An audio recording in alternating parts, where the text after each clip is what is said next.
Assalamualaikum warahmatullahi wabarakatuh. Di sini saya Pravantiano Lapidon Taufiko Viola. Saya mahasiswa Pendidikan Matematika Universitas Muhammadiyah Surakarta. Nah, di sini saya akan menyelesaikan tugas praktikum PHBM, yaitu analisis butir soal atau Anbuso dengan menggunakan software Anbuso. Ya, langsung saja kita menuju ke Excelnya.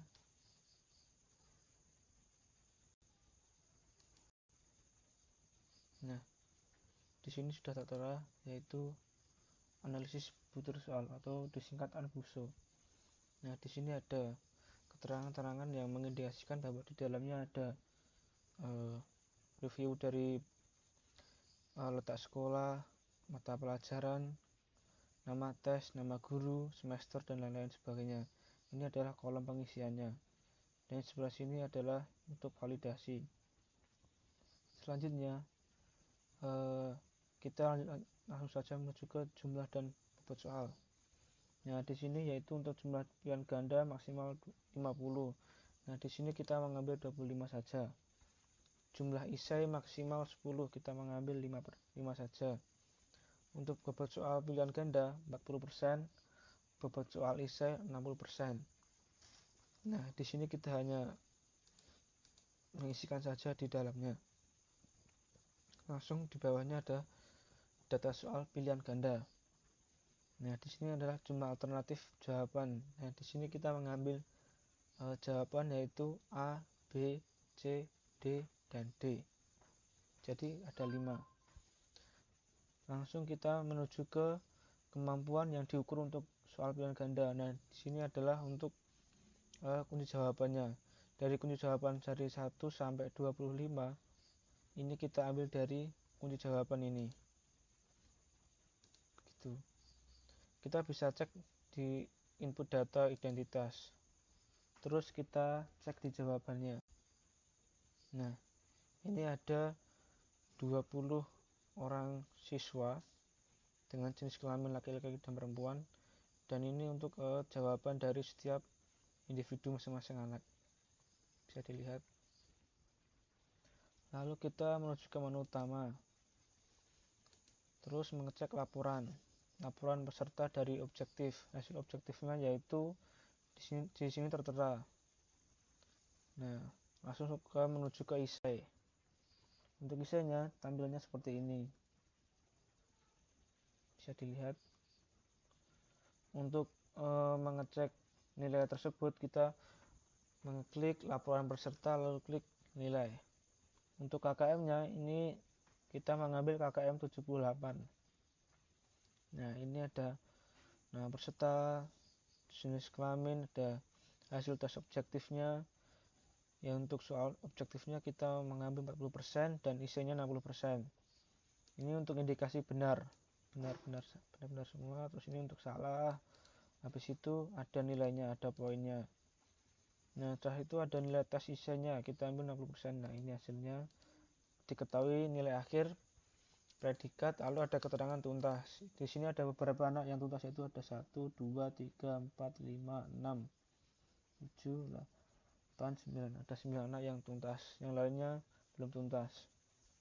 Langsung kita menuju ke hasil analisis soal. Yang pertama itu yang objektif. Nah, ini untuk objektifnya. Ini ada keterangan revisi pengecoh baik-baik. Bisa dilihat seperti di sini. Kalau kita ini ada sebaran. Ini adalah sebaran jawaban soal pilihan ganda. Dari masing-masing jawaban itu dari A, B, C, D, dan E. Ini jumlahnya. Mengapa di sini 25? Karena dari data identitas tadi kita mengisinya hanya 25 saja. Andaikan kita mengisi 30, 45, 50 juga bisa, tergantung isinya dan juga maksimalnya.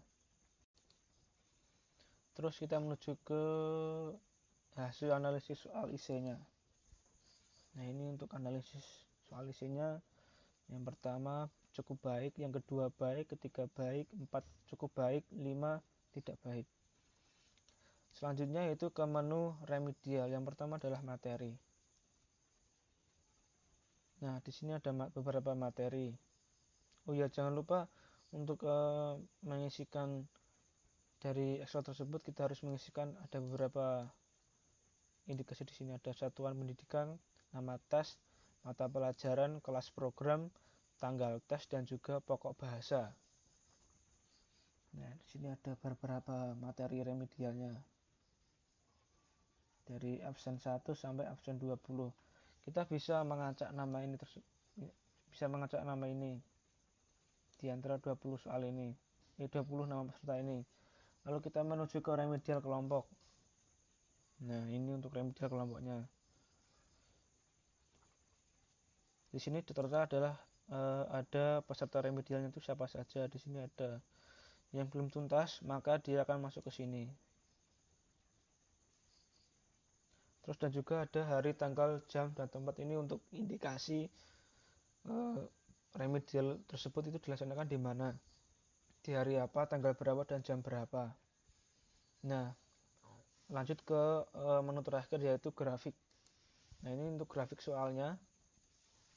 Untuk soal objektif ini baik 100%, dan ini untuk daya beda soal IC-nya tidak baiknya 20%, cukup baik 0%, dan hasilnya yang 80% itu baik. Ini untuk daya beda soal. Daya beda soal rata-rata baik yaitu 97%.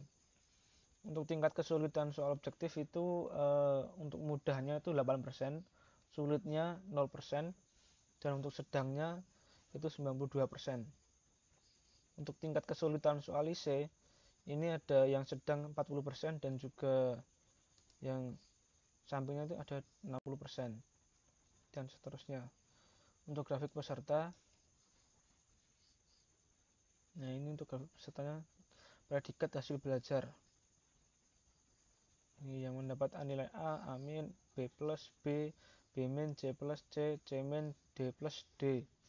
Untuk kelebihannya yaitu yang pertama adalah dapat menciptakan pengalaman yang menerapkan pengetahuan dalam konteks kehidupan nyata. Yang kedua, memberikan berbagai cara siswa untuk menunjukkan kemampuan dan keterampilan. Yang ketiga, menjaga keseimbangan kelas.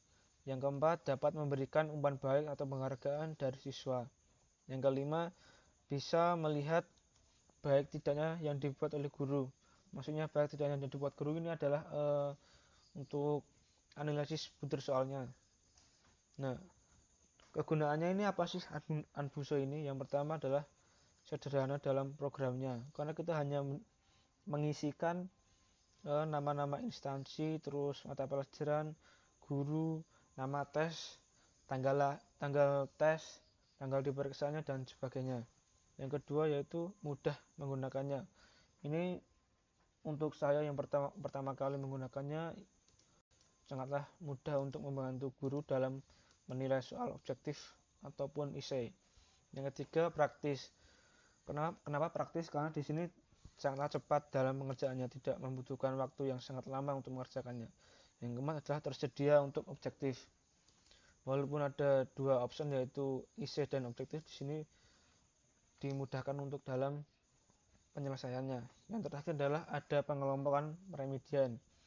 Nah, tentunya di dalam pengerjaan soal tidak luput dari yang namanya salah. Nah, maka dengan Anbuso ini ada kelebihannya yaitu di dalam remedial itu ada remedial dari materi ataupun remedial secara berkelompok. Nah, mungkin itu saja yang dapat saya sampaikan. Jelas dari pengertian Anbuso, cara pengerjaannya, cara mengisikannya, dan juga poin-poin yang berada di dalam Anfuso. Bila ada kesalahan di dalam penyampaian, saya mohon maaf. Wabillahi taufiq walhidayah. Assalamualaikum warahmatullahi wabarakatuh.